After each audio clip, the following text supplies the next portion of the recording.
오늘 우리에게 주시는 하나님의 말씀은 창세기 38장 24절부터 30절까지입니다.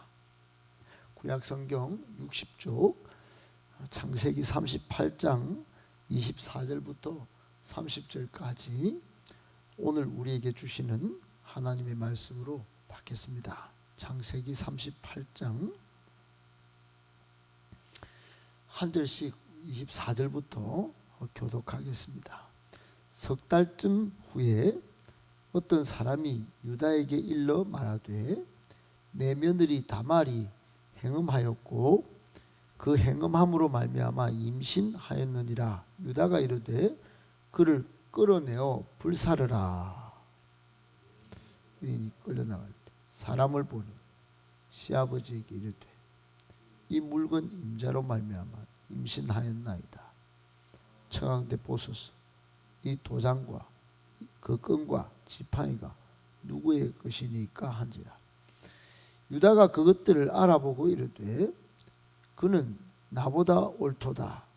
내가 그를 내 아들 셀라에게 주지 아니하였음이로다 하고 다시는 그를 가까이 하지 아니하였더라. 해산할 때 보니 쌍태라.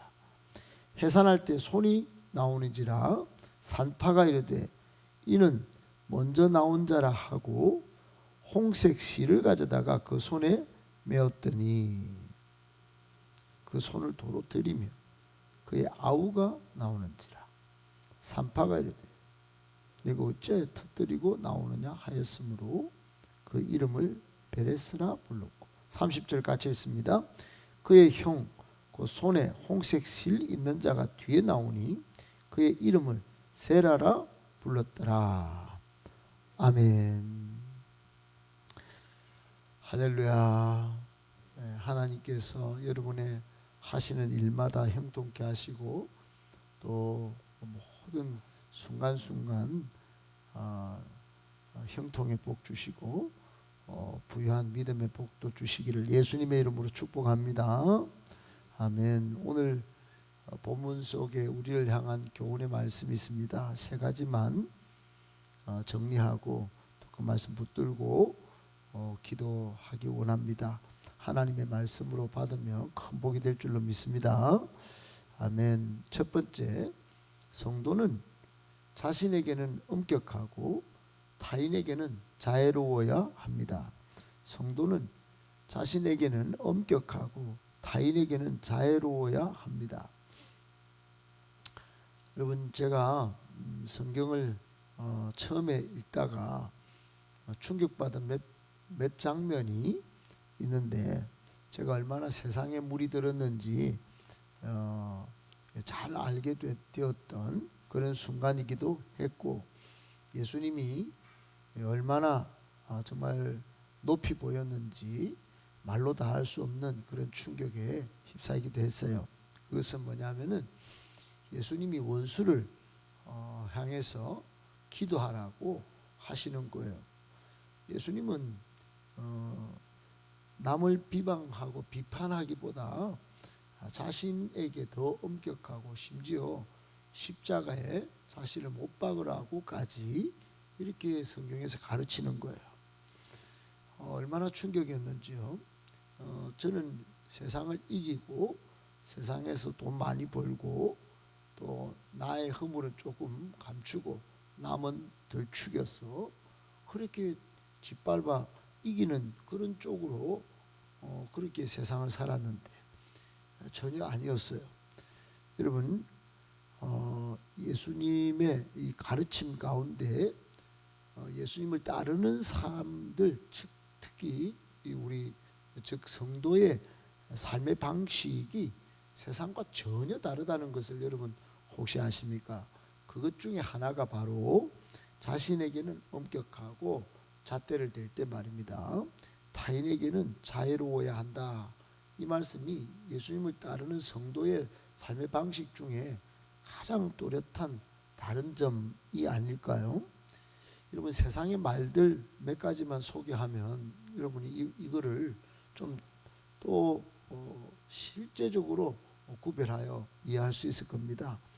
세상 말에 똥 묻은 개가 겨 묻은 개 나무란다 이런 말이 있죠.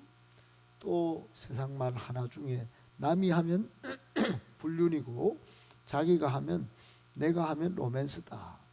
여러분 이 말도 콕 집어서 우리에게 무슨 말을 하려고 하는 것입니까? 그것은 상대방을 지적하는 지적질은 잘하는데 자신의 잘못은 뉘우치지 않는 것, 이거를 말할 때 똥 묻은 개가 겨 묻은 개의 나무란다. 남이 하면 불륜이고 자기가 하면 로맨스지 뭐 이렇게 하는 겁니다. 오히려 이렇게 살면서 분란을 일으키고 또 갈등을 조장하는 것을 꼬집어서 비웃으면서 하는 말들이 이런 말들입니다. 여러분 세상도 사실은 이런 말들이 있는데 예수님은 성도에게 더 엄격하게 이런 것 정도는 방어적으로 뭐 비우는 말일 수 있지만 예수님은 엄격하게 말씀을 하셨어요. 원수를 위하여 기도하라. 여러분 24절에 보면 유다가 꼭 그런 꼴입니다. 어떤 꼴입니까? 며느리 다말이 행음을 했다 하는 그런 소식을 들었어요. 행음을 해서 아이를 가졌다 잉태 소식을 들은 거예요.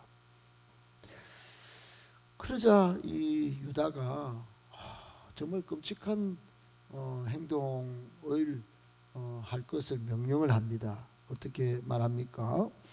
24절 끝에 보면 그를 끌어내어 불사르라 그럽니다. 이 여인을 여러분 끄집어내 가지고 화형을 시키라는 겁니다. 화형을. 얼마나 끔찍한 일입니까? 한때는 자기의 며느리였는데 지금은 셋째 아들에게 아주 이기적으로 자기 셋째 아들을 죽이지 않으려고 수절을 시켜서 그 친정에 보낼 때는 언제고 그 행음했다는 소식을 듣고는 끔찍하게 화형을 시키려고 덤비는 겁니다. 여러분 심지어 이게 여러분도 우리가 쭉 이야기를 38장에 살펴봤지만은 유다는 지금까지 하나님의 백성 신분으로 장래와 자기가 동침해놓고는 징계를 하지도 않았어요. 자신은 신분을 망각하고 장기와 동침, 그 장기가 뭐 물론 이 속이고 장기로 나타났던 이 며느리 다말이었지만은 어떻든 자신은 아주 뭐 관대하고 남이 이렇게 행음해서 아이를 낳았다 그러니까 완전 뭐 그냥 죽이려고 화형까지 시키려고 들었습니다. 며느리 다말의 죄는 뭐 분노해가지고 화형을 시키려고 했던 것이죠. 여러분 여기에 우리에게 주시는 교훈이 있습니다.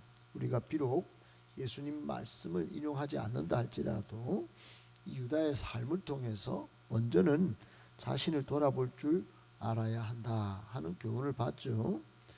자신을 돌아보되 자신에게는 엄격하게 또 타인에게는 좀 용서하고 자애롭게 그렇게 대해야 된다.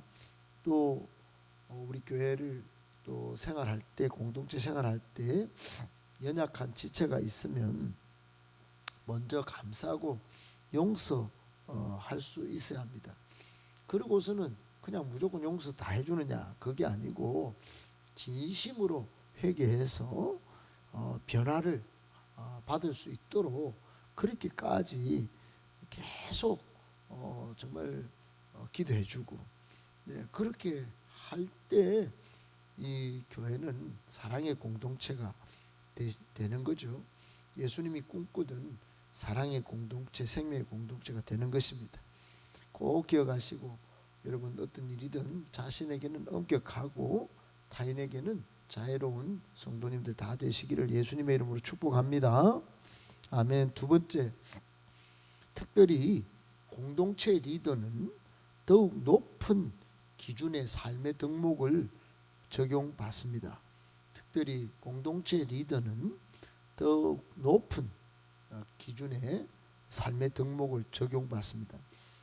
여러분 우리가 일반 이 공무원을 봐도 공무원 말단 공무원부터 대통령에 이르기까지 여러분 다 있죠. 그런데 직급이 다 있지만 올라가면 올라갈수록 그 평가의 기준이 다릅니다.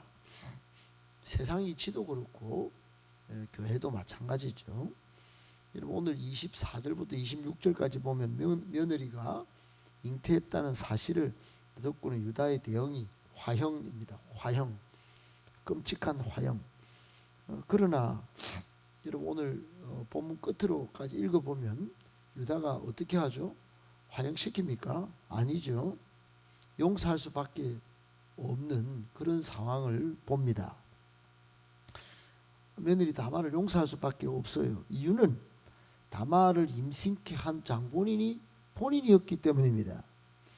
더 근본적인 이유는 막내 아들 셀라, 그 이제 셀라 하나 남았는데 엘은 하나님 앞에 범죄에 싹을 행해서 죽고 오난도 그렇게 형수를 취해야 되는데 안 취하고 그렇게 책임을 안 지다가 죽고 이제 막내 지키려다가 다말에게 정말 자기도 이 셀라를 주지 못한 책임도 있다는 것을 오늘 이게 이제 깨달은 겁니다.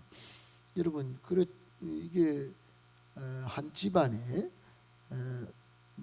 아주 제일 높은 위치에 있는 사람 아닙니까? 집안을 다스리는 자 유다가 장래 또 하나님 나라 주인공이 될 유다가 자신이 범죄해서 자신이 범죄해놓고 그럼에도 불구하고 아주 이 며느리에게 뭐 징계를 이렇게 하지 못하는 그런 약간은 우스운 꼴, 약간은 참 어찌 보면 평가가 이상하게 나올 만한 그런 지금 처지에 빠진 것입니다. 여러분 이런 일은 지금 세상 정치에도 나타나고 있죠. 리더십들이 국민들을 더 불안하게 하고 오히려 자신이 범죄해가지고 다른 사람들의 법의 어떤 통치를 무식하게 만드는 일들이 너무너무 많습니다. 교회도 그러므로 더더욱 여러분 직분을 맡으면 정말 높은 기준의 삶의 덕목을 이렇게 적용받는 것을 여러분 인지하시고 인정하셔야 합니다. 그러므로 계속 직분이 올라가고 신앙 연조가 있으면 있을수록 여러분 끊임없이 양육을 받고 그 삶에 적용되는 말씀으로 적용시켜서 신앙 인격을 잘 고매하게 갖춰가야 하는 것이에요. 교훈이 뭡니까 여러분? 리더의 도덕적 성결이 엄청 중요하다는 겁니다. 그 도덕적 성결이 얼마만큼 중요한가, 자신도 살리고 공동체도 살리게 되는 것이 더 높은 기준을 적용함으로 오히려 우리가 세상에 대해서 정말 권위를 확보하게 될 수 있는 것이지, 우리가 잘못해놓고 세상 보고 예수 믿으라, 이게 안 되는 겁니다. 그 우스운 꼴이에요. 그래서 인도의 마하트마 간디는 예수의 권위는 인정하는데 교회는 너가 사는 꼴하지 보니까 못 믿겠다. 그리고 비폭력 저항 운동은 버리지만 예수님이 비폭력을 외쳤기 때문에 그건 따르겠지만 이 인도 땅에 교회는 발을 못 디디고 하겠다. 그래서 힌두교가 그렇게 번창한 겁니다. 여러분 안타까운 일이죠. 영국이 식민지로 잡고 그렇게 할 때 참 잘 살았다면, 높은 덕목을 잘 지켰다면 그런 일이 벌어졌겠습니까? 지금도 마찬가지입니다. 한국 기독교가 이렇게 추락하는 이유 중에 제일 큰 덕목은 다 목사 때문, 다 장로님 때문이 아닌가, 이렇게 돌아보게 됩니다. 공동체 리더는 더 높은 기준의 삶의 덕목을 적용받기에 여러분 정말 속으로나 바깥으로나 이중적이지 않고 정말 흠모할 만한 신앙 인격을 잘 유지하는, 그래서 세상에 대하여 교회 공동체에 대하여 권위를 확보해 나가는 저와 여러분들 되시기를 예수님의 이름으로 축복합니다. 아멘. 마지막 세 번째, 우리는 하나님의 은혜로 구원받았음을 한시도 잊지 말아야 합니다. 우리는 하나님의 은혜로 구원받았음을 한시도 잊지 말아야 합니다. 여러분 조금만 뭐 직분이 올라가고 조금만 좀 교회에 헌금을 좀 하고 뭐 봉사를 좀 하고 이러면 자기가 다 한 줄 알아요. 나중에는 그동안 받았던 은혜는 오대가고 처음에는 막 교회에 굽신굽신하고 막 정말 천하 자기가 낮은 줄 알지만 나중에는 다 고개 뻗대고 그렇게 하는 사람이 제법 많습니다. 왜 그럴까요? 하나님의 은혜로 구원받은 걸 잊어버리기 때문입니다. 여러분, 오늘 유다와 다말의 건친 상간 사건으로 아이가 둘이가 태어나는데 베레스, 세라가 태어납니다. 여러분, 베레스가 먼저 태어날 군번이 아니에요. 세라가 먼저 태어나야 되는데 이 베레스가 아우가 먼저 나오게 되는 겁니다. 여러분, 이 베레스, 세라가 태어나는 이 자녀가 여러분 어떤 겁니까? 단언컨대 이거 죄악의 씨앗입니다.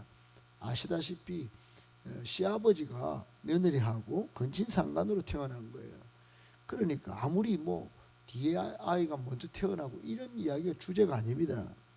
이게 최고의 주제는 이게 죄악의 씨앗이다 하는 거예요. 베레스가. 그럼에도 불구하고 하나님은 이 베레스 동생이 먼저 나왔는데 이 또 죄악의 씨앗인 이 베레스를 나중에 다윗의 조상으로 삼습니다. 거기서 예수님이 태어나시는 겁니다. 그러니까 예수 그리스도의 육적 계보에 이 베레스가 들어가는 거예요. 유다가 며느리와 행음에서 나온 아들, 이 아들 베레스가 구속 역사의 주인공으로 족보에 들어가게 되는 겁니다. 한마디로 이게 하나님의 놀라운 은혜입니다. 하나님의 놀라운 은혜. 여러분 정말로 이런 걸 보면 하나님의 약자도 구원해서 새롭게 만들어 쓰시고 죄인도 구원시켜서 깨끗한 보배같이 쓰시는 하나님이신 것을 알게 됩니다. 물론 여러분 오늘 26절에 보면 이 유다도 다시는 자기가 잘못한 줄 알고 이 다말을 가까이 하지 않았다 그랬습니다. 그러니까 자기가 잘못한 것을 딱 깨닫고 이제 하나님 앞에 도덕적 선결을 유지하려고 애를 썼겠지요. 비록 죄악의 씨앗이지만 그 베레스를 하나님께서 위대하게 그 구원 족보의 주인공으로 삼으신 겁니다. 여러분, 교훈이 뭘까요? 우리도 마찬가지입니다. 우리가 정말 부끄러운 과거가 있고 또 심지어 연약한 모습, 부족한 모습이 계속 있지만 우리가 예수를 믿고 구원받은 백성이 된 것 전적인 하나님의 은혜입니다. 우리의 자랑이나 노력으로 된 것 하나도 아닙니다. 그러므로 우리는 어떻게 해야 될까요? 감사하고 찬양할 일밖에 없는 겁니다. 매 순간 감사하고 매 순간 찬양해야 합니다.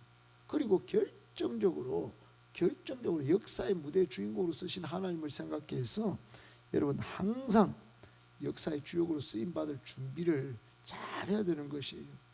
역사의 주무대에 하나님 쓰시고자 하는데 내 죄 때문에 죄악의 씨앗으로는 뭐 이렇게 뿌려졌지만 계속 죄를 지었다면 그렇게 됐겠습니까? 유다가 다시는 가까이 하지 않고 나중에 다윗도 성군의 면모를 갖추기 위해 모든 노력을 다하여 믿음으로 하나님 마음에 합한 사람이 되려고 했기에 거기에 정말 하나님이 예수 그리스도를 나게 하셔서 영적인 계보를 더 거룩하게 가져가신 거 아니겠습니까? 꼭 기억하시고 여러분 하나님의 은혜로 구원받았다는 거 한시도 잊지 말고 감사 찬양을 기꺼이 열정적으로 올려드리고 또 아울러 하나님이 마지막 시대에 우리를 역사의 무대의 주인공으로 쓰실 그 준비 단단하게 합니다. 꼭 그렇게 준비가 잘 돼서 하나님이 쓰시기에 모자람이 없도록 우리 모두 힘쓰고 애쓰시기를 예수님의 이름으로 축복합니다.